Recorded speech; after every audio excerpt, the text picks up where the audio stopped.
Hello friends, welcome to Riyaz classes. आज के session में हम इमोशन के बारे में पढ़ेंगे। This topic is part of unit 8 personality and emotions of the subject organization theory and behaviour MCO 1 MCOM second year IGNOU. Before we begin, if you like the videos that I'm sharing, do hit the like button. Do share your comments to let me know you find all this useful for your studies. Also, don't forget to subscribe so that you won't miss out on watching and learning from my videos. So let us begin with our session. अगर हम emotions की बात करें, emotions जो है they are related to psychology of an individual. ये जो है एक साइकोलॉजिकल कॉन्सेप्ट है। They are related to the inner feelings that are expressed in a situation. अगर एक इंडिविजुअल को एक सिचुएशन में डाल दो तो उस सिचुएशन में वो किस तरीके से बिहेव करेगा, उसके दिमाग के अंदर क्या क्या इमोशंस आ रहे होंगे, that all are part of your emotions. ठीक है, तो ये जो इमोशंस है वो किसी भी तरीके का हो सकता है। Emotions can be defined as an expression of a feeling of fear, anger, joy, love, hate, grief, frustration, satisfaction और एनी अदर सिमिलर फीलिंग्स। ठीक है, तो इस बंदे को अगर किसी भी सिचुएशन में डालोगे तो वो बंदा अपने अंदर से किस तरीके से फील कर रहा है, क्या वो डर रहा है इस सिचुएशन से, या वो खुश है उस सिचुएशन से, या उसको बहुत ही फ्रस्ट्रेटेड हो रहा है कि यार मैं कहाँ फंस गया एक आगे। तो ये सारे जो है, ये सारा साइकोलॉजी, एक इंडिविजुअल के साइकोलॉजी का पार्ट होता है। और इस सबको हम क्या कहते हैं? इन सबको हम कहते हैं इमोशंस।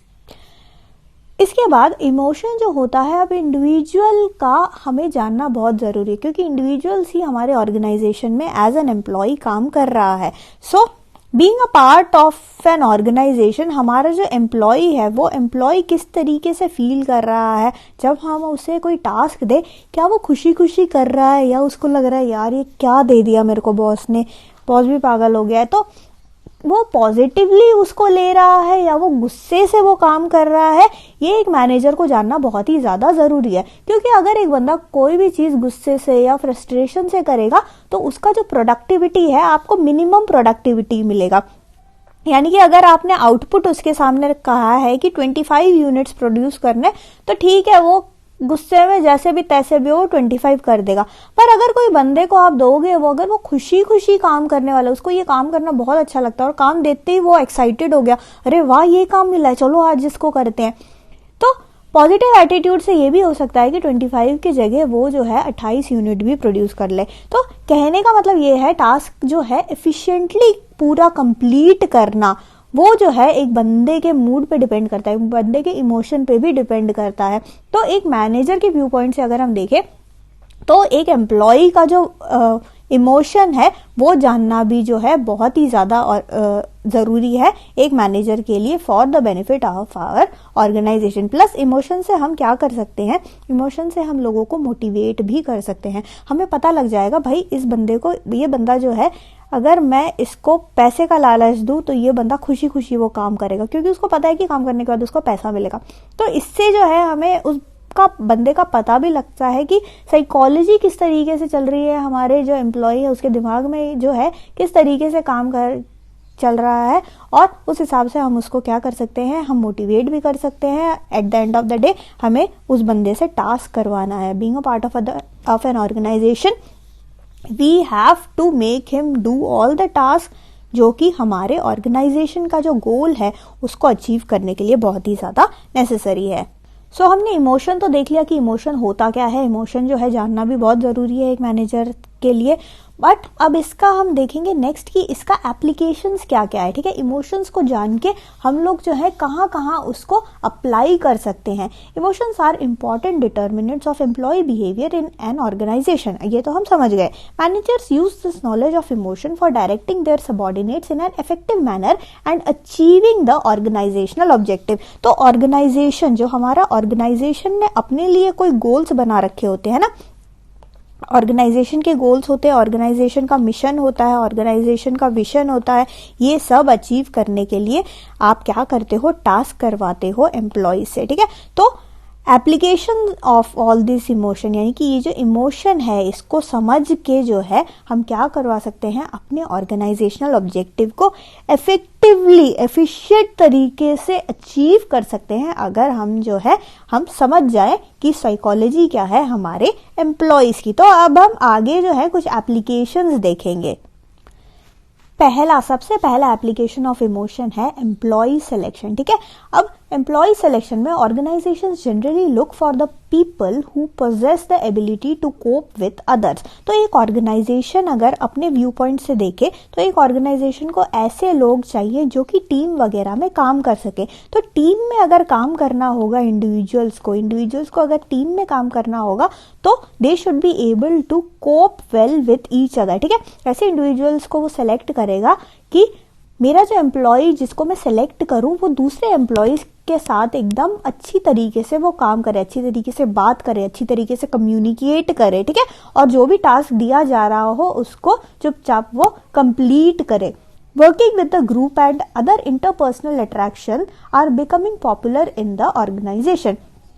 तो जैसे कि मैंने बताया, ग्रुप में being a part of the group, a person has to cope up with others, has to behave well with others। एक ऑर्गेनाइजेशन में एक फॉर्मल तरीके से दूसरों से बात करना, दूसरों के साथ बिहेव करना, ये सारा एक ऑर्गेनाइजेशन देखता है जब वो सिलेक्ट करता है एक बंदे को, जब वो हायरिंग करता है। ठीक है, so the ability to adjust with job demand, environmental pressure and they all go along with other person in an absolute requirement for the success in any job। ठीक है, तो सिंपल बात यह है कि एनवायरमेंट का प्रेशर आएगा, आपको टास्क का प्रेशर आएगा, मैनेजर का प्रेशर आएगा, डिफरेंट तरीके का प्रेशर आएगा। तो ये सारे चीजों के साथ एक कोप करता हुआ एक इमोशनली इंटेलिजेंट बंदा जो है वो चाहिए होता है ऑर्गेनाइजेशन को। तो अगर हम इमोशनल इंटेलिजेंस की बात करें, इमोशनल इंटेलिजेंस होता क्या है? ठीक है, रॉबिन्स ने अगेन डेफिनेशन दिया है इमोशनल इंटेलिजेंस का। उनके हिसाब से emotional intelligence, he has defined emotional intelligence as an assortment of non-cognitive skills and capabilities and competencies that influence a person's ability to succeed in coping with environmental demands and pressure। ठीक है, तो हमारे environment में demands आएंगे, pressure आएगा। ठीक है, हमारा जो ऑर्गेनाइजेशन वो आपसे डिमांड करेगा, आपका जो मैनेजर है वो डिमांड करेगा कि भाई ये टास्क को इस वीक के एंड में कंप्लीट होना चाहिए, या फिर ये टास्क जो है आज के दिन में कंप्लीट होना चाहिए। डिफरेंट आपके ऊपर प्रेशर भी आएगा। ठीक है, एनवायरमेंट का प्रेशर हो सकता है, किसी भी तरीके का प्रेशर हो सकता है। तो एक बंदा जो है अपना इमोशनल इंटेलिजेंस, अपना जो स्किल्स है, नॉन कॉग्निटिव स्किल्स की यहाँ बात कर रहे हैं। ठीक है, हम वो वाले स्किल की बात नहीं कर रहे, टेक्निकल नॉलेज की उसकी बात नहीं कर रहे। जो नॉन कॉग्निटिव स्किल्स है, जो दिमाग का, जो साइकोलॉजी हम बोलते हैं, जो एटीट्यूड है, वो सारी चीजें और उसका कैपेबिलिटीज, उन सबको वो किस तरीके से यूज करता है उन प्रेशर्स को, उन डिमांड्स को हैंडल करने में। ठीक है, so that all are known as emotional intelligence. तो एम्प्लॉय सिलेक्शन में एक ऑर्गेनाइजेशन जो है जब भी हायरिंग करता है, ऑर्गेनाइजेशन ऐसे लोगों को देखता है, ऐसे लोगों को चाहता है हायर करना जो कि ये सब चीजों को जो है अच्छी तरीके से एफिशिएंटली जो है वो हैंडल कर पाए। सो एप्लीकेशन ऑफ इमोशन में सबसे पहला एप्लीकेशन यही है कि हायरिंग करते टाइम जो है ऑर्गेनाइजेशन जो है इसका यूज कर सकती है। सेकेंड जो आपका एप्लीकेशन आता है वो है डिसीजन मेकिंग का। डिसीजन मेकिंग जो है it is an integral part of every employ in an organisation. तो डिसीजन मेकिंग जो है बहुत ही ज्यादा जरूरी पार्ट है। हर चीज में आपको डिसीजन मेकिंग एक ऑर्गेनाइजेशन में आपको करना पड़ता है। Decision making must be rational if it has to yield the intended result. यानी कि आप जो है प्रैक्टिकली अगर आप व्यू पॉइंट रखोगे तभी आप प्रॉपर तरीके के डिसीजन ले पाओगे। एकदम इमोशनल होके नहीं लेना, एकदम दिल से नहीं लेना, बट दोनों को मिक्स करके लेना। दिल और दिमाग दोनों से आपको एकदम प्रैक्टिकली सोच के एक ऐसा डिसीजन पे पहुंचना होगा जो कि हमारे ऑर्गेनाइजेशन के लिए जो है वो बेनिफिट हो, ठीक है, बेनिफिशियल हो। तो ऐसे डिसीजन मेकिंग हमें करना होता है।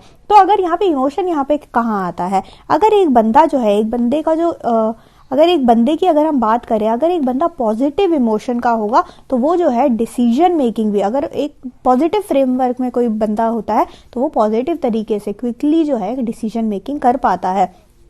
And second we have these negative emotions. अगर वो नेगेटिव है, वो डर जाता है किसी सिचुएशन में उसको डिसीजन लेना और उसको वो घबरा गया, यार मैं कैसे डिसीजन लूँ, वो घबरा गया, उसमें एंग्जाइटी आ गई, तो वो जो है उसके डिसीजन मेकिंग को भी क्या करेगा, इफेक्ट करेगा। तो हमेशा जो है पॉजिटिव इमोशन जो है होना चाहिए ताकि आप जो है अच्छी तरीके से डिसीजन मेकिंग कर पाओ, ठीक है। ज़्यादा एंग्री नहीं होना, ज़्यादा स्ट्रेसफुल नहीं होना, एकदम कूल कामली सिचुएशन को, सारे सिचुएशन को देख के जो है आप हर चीज़, हर पॉजिटिव ऑल्टरनेटिव को देख के आप क्या करोगे, आप डिसीजन लोगे। सो मैनेजर्स ने क्या किया है, मैनेजर्स ने जो है मेनली ये देखा है कि जो पॉजिटिव इमोशंस होते हैं they increase the ability to solve complex problems and deal with complex people. So हमेशा पॉजिटिव इमोशन जो होते हैं वो it will help you to increase the ability to solve complex problems. अगर आपके सामने कोई प्रॉब्लम है, कोई कॉम्प्लेक्स प्रॉब्लम है जिसका आपको डिसीजन मेकिंग करना है, तो अगर आप एक पॉजिटिव फ्रेमवर्क में होंगे, एक पॉजिटिव इमोशंस होगा आपके अंदर, तो आप उसका प्रॉपर तरीके से डिसीजन मेकिंग कर पाओगे। प्लस आप जो कॉम्प्लेक्स लोग होते हैं, काफ़ी ऐसे लोग होते हैं जो काफ़ी स्टबर्न होते हैं, उन सबको हैंडल करने के लिए भी आप एक पॉजिटिव इमोशन अगर आपका रहेगा तो आप किसी से भी बात कर सकते हो, किसी की भी प्रॉब्लम सुलझा सकते हो। स्टबर्न से स्टबर्न बंदा है उसको भी आप मना सकते हो, ठीक है। So this is your decision making. Next आता है हमारा लीडरशिप। तो लीडरशिप की अगर बात करें, इस सिचुएशन में अगर लीडरशिप की बात करें तो here leadership is concerned with communication of directions, motivation of subordinates and resolving interpersonal conflict, ठीक है। तो कि हम जो है कम्युनिकेशन हम किस तरीके से कर रहे हैं, हम डायरेक्शन किस तरीके से दे रहे हैं। ऑर्गेनाइजेशन ने अपना गोल बना लिया, ऑर्गेनाइजेशन ने मैनेजर्स को बोला कि भाई ये गोल हमें अचीव करना है, उसके लिए ये काम करवाने हैं। अब मैनेजर ने उस काम को किस तरीके से छोटे छोटे टास्क में डिवाइड किया और किस तरीके से अपने एम्प्लॉयज को, अपने सबऑर्डिनेट्स को वो किस तरीके से डायरेक्शन दे रहा है और उनको मोटिवेट किस तरीके से कर रहा है, और इनका जो इंटरपर्सनल कॉन्फ्लिक्ट है वो किस तरीके से हैंडल कर रहा है, ये सारा आपका आता है लीडरशिप में। So the first one is your communication. Communication जो है लीडरशिप के लिए, प्रॉपर लीडरशिप, एक प्रॉपर लीडर की अगर हम बात करें तो उसमें प्रॉपर कम्युनिकेशन स्किल्स होना चाहिए। प्लस जो भी चीज़ें हैं, जो भी टास्क उसको देना है, प्रॉपर तरीके से कम्युनिकेट करे, प्रॉपर इंस्ट्रक्शंस वगैरह भी दे, ताकि ऐसा ना हो कि किसी को कुछ इंस्ट्रक्शन नहीं मिला और उसने गलत काम कर दिया, ऐसा कुछ नहीं होना चाहिए, ठीक है। तो यहाँ पे अगर हम कम्युनिकेशन की बात करें तो communication is the process of making others to understand the message in an intended manner. तो जो भी मैसेज है उस मैसेज को दूसरे बंदे तक पहुंचाना, दूसरे बंदे को इस तरीके से पहुंचाना कि उसको समझ आ जाए कि क्या हो रहा है, ठीक है। तो इंटेंडेड मैनर में प्रॉपर तरीके से दूसरा बंदा उस मैसेज को समझ पाए, that comes under your communication. So यहाँ पे appropriate use of facial expression होना चाहिए, बॉडी मूवमेंट होना चाहिए। आप जो टोन जो है, आप एम्प्लॉय के साथ ना आप वैसे नहीं बात कर सकते जैसे आप घर पे बात कर रहे हो, है ना, तू ता करके, या आप घर पे अपने भाई बहन से जैसे बात करते हो वैसे आप नहीं बात कर सकते। एक ऑर्गेनाइजेशन के अंदर थोड़ा सा फॉर्मल आपको रहना पड़ता है, दूसरों के साथ आप या सर मैम ऐसे करके आपको बात करना पड़ता है। और जो भी आप बोल रहे हो एक टोन होता है बात करने का, ठीक है। आप एक प्रॉपर टोन में आप बात करोगे, आपका फेशियल एक्सप्रेशन किस तरीके से होगा, आपका जो बॉडी मूवमेंट है वो किस तरीके से होगा, तो ये सारा जो है अप्रोप्रिएट होना चाहिए। So all this is related to the emotions of the sender. तो हमारा जो सेंडर है जो उस मैसेज को भेज रहा है उसका इमोशन किस तरीके का है, वो इसी अप्रोप्रिएट बिहेवियर उसका होना चाहिए। So in fact leaders will be able to convey sense of efficacy, competence, optimism and enjoyment and energize their subordinates by their excitement, enthusiasm and communication of emotional attachment। तो अगर हम देखते हैं कि हमारा लीडर जो है वही बहुत एक्साइटेड है, लीडर खुश होकर आता है, हमसे कहता है अरे आज मेरे को बहुत अच्छी खबर सुनानी है आपको, आज जिसने ये टास्क को कंप्लीट कर लिया वो जल्दी घर जा सकता है, वो भी अगर एक्साइटेड होके बोल रहा है तो होता क्या है ना, पॉजिटिव चीज़ें ना जल्दी से फैल जाती है ना। उसका एक्साइटमेंट देख के एम्प्लॉय जो है, सबऑर्डिनेट है, वो भी एक्साइटेड हो जाएगा, अरे वाह सर ने कितना अच्छा खबर सुना है, चलो जल्दी जल्दी काम निपटाते हैं और जल्दी जल्दी हम घर जाते हैं, ठीक है। तो ये जो चीज़ें होती हैं ये सब कम्युनिकेशन का पार्ट है, ठीक है। तो लीडर जो है आप कन्वे जो है प्रॉपर तरीके से कर पाओगे अगर वो भी एक्साइटेड होके बोलेंगे, अगर वो अच्छे से बोलेंगे, ठीक है। एंथुसियाज्म वगैरह होना चाहिए, कम्युनिकेशन होना चाहिए, कम्युनिकेशन जो है प्रॉपर तरीके से एक ऑर्गेनाइजेशन में होना चाहिए। सेकेंड हमारा आता है मोटिवेशन। मोटिवेशन क्या है, सिंपल एक फीलिंग है, एक इनर ड्राइव होता है, एक एंथुसियाज्म होता है to act in a predetermined way in the expectation of a certain desired outcome, ठीक है। सो यहाँ पे जो है इमोशंस जो है ये इन्फ्लुएंस करते हैं डिजायर्ड आउटकम्स को। जो भी हम इमोशंस हैं, इमोशंस और एक्सपेक्टेशंस, कुछ एक्सपेक्टेशन रहेगा, फिर यहाँ पे फाइनली आउटकम आता है। तो कुछ ना कुछ एक्सपेक्टेशन रहता है मैनेजर का आप पे, ऑर्गेनाइजेशन का आपसे कुछ ना कुछ एक्सपेक्टेशन है, ठीक है। अब वो लोग किस तरीके से आपको मोटिवेट करते हैं उस आउटकम के लिए, उनको कुछ ना कुछ आउटकम चाहिए। उन्होंने पहले ही आपको बता दिया कि आपको जो है इस लेवल का परफॉर्मेंस देना है कि 25 यूनिट्स आप पर डे जो है प्रोड्यूस कर पाओ। यहाँ पे हम सिंपल एग्जांपल ले रहे हैं, ठीक है। तो यहाँ पे जो है टास्क आपके सामने दिया है 25 यूनिट्स का और आपको ये आउटकम आपको ये देना है। अब वो इमोशन आपको किस तरीके से वो बहला फुसला के काम कराते हैं, यानी कि आपको किस तरीके से मोटिवेट करते हैं उस काम को करवाने के लिए, उनका जो एक्सपेक्टेशन है जो आउटकम का, वो आपसे किस तरीके से काम करा रहे हैं, दैट इज योर मोटिवेशन। और मैनेजर्स जो है बखूबी से ये यूज करते हैं, वो इमोशंस को यूज करते हैं, इमोशंस के साथ प्ले करते हैं, ताकि जो है वो एम्प्लॉय के अपने सबॉर्डिनेट के जो है सबॉर्डिनेट से काम इस तरीके से करा पाए कि जो है ऑर्गेनाइजेशन के लिए बेनिफिशियल हो।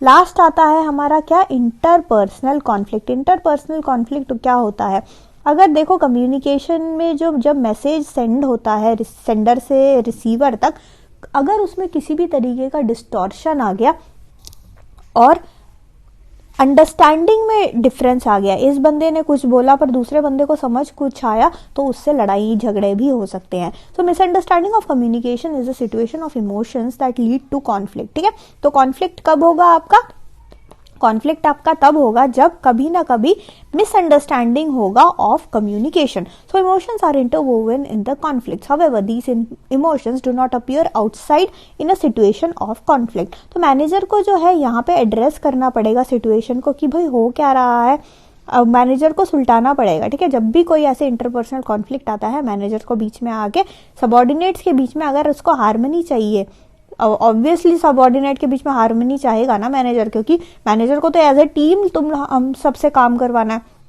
सो वो चाहेगा कि सारे जो है मिलजुल के काम करें। तो इंटरपर्सनल कॉन्फ्लिक्ट्स जब भी आएंगे उसको सुलटाने का काम किसका रहेगा, हमारे मैनेजर्स का रहेगा। A successful manager learns to consider the emotions in the resolution of interpersonal conflict। तो एक अच्छा मैनेजर वही है, एक सक्सेसफुल मैनेजर वही है जो कि सबके इमोशंस को रखे को पहले समझे, ठीक है, और ऐसा डिसीजन मेकिंग करे, इस तरीके से सुलटाए सिचुएशंस को, प्रॉब्लम्स को, कॉन्फ्लिक्ट्स को इस तरीके से सुलटाए कि किसी को भी ना हर्ट फील ना हो।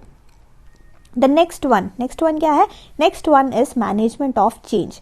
नाउ चेंज जो होता है, चेंज एक कॉमन फिनोमिना। ऑब्वियसली हमारा जो ऑर्गेनाइजेशन है, जैसे मैं पहले बता रखा है काफी बार, ऑर्गेनाइजेशन जो है कभी भी आइसोलेशन में काम नहीं करता है। बहुत सारे एनवायरनमेंट के सिचुएशंस होते हैं, बहुत सारे एनवायरनमेंट के ऐसे फैक्टर्स होते हैं जो कि हमारे ऑर्गेनाइजेशन को क्या करते हैं, इफेक्ट करते हैं, ठीक है।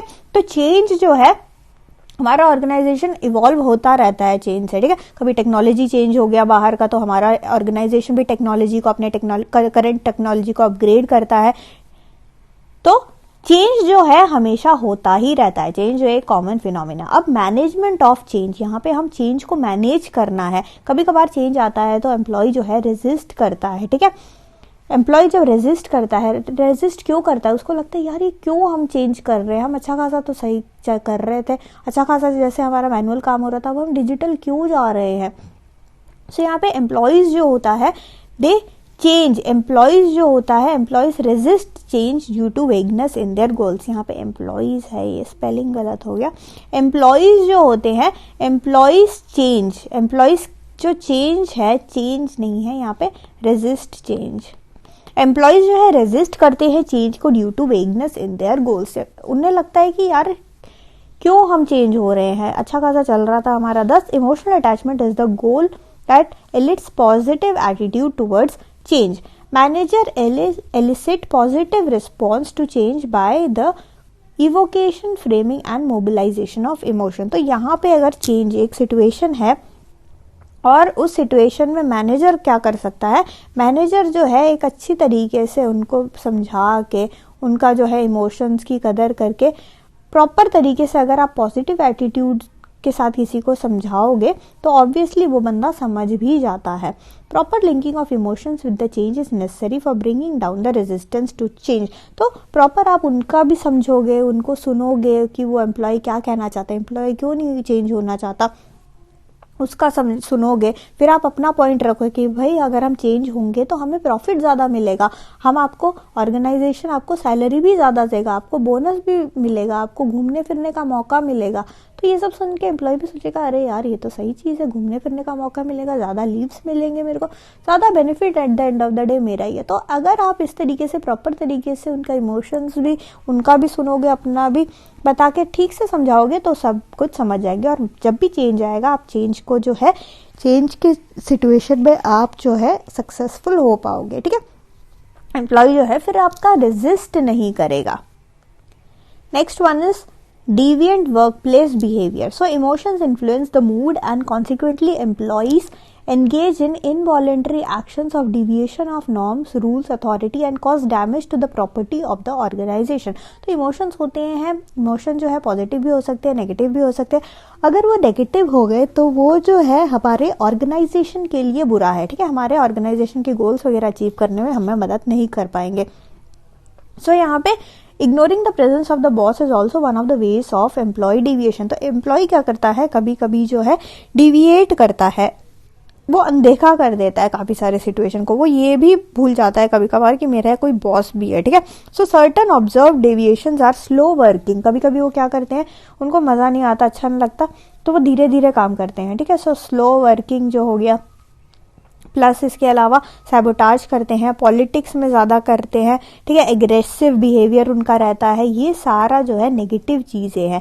ये सारा इसलिए हो रहा है क्योंकि वो एक नेगेटिव तरीके का इमोशन को वो क्या कर रहे हैं, वो एक्सपीरियंस कर रहा है हमारा एम्प्लॉय। तो हमें क्या कर रहा है, we should always promote positive emotion.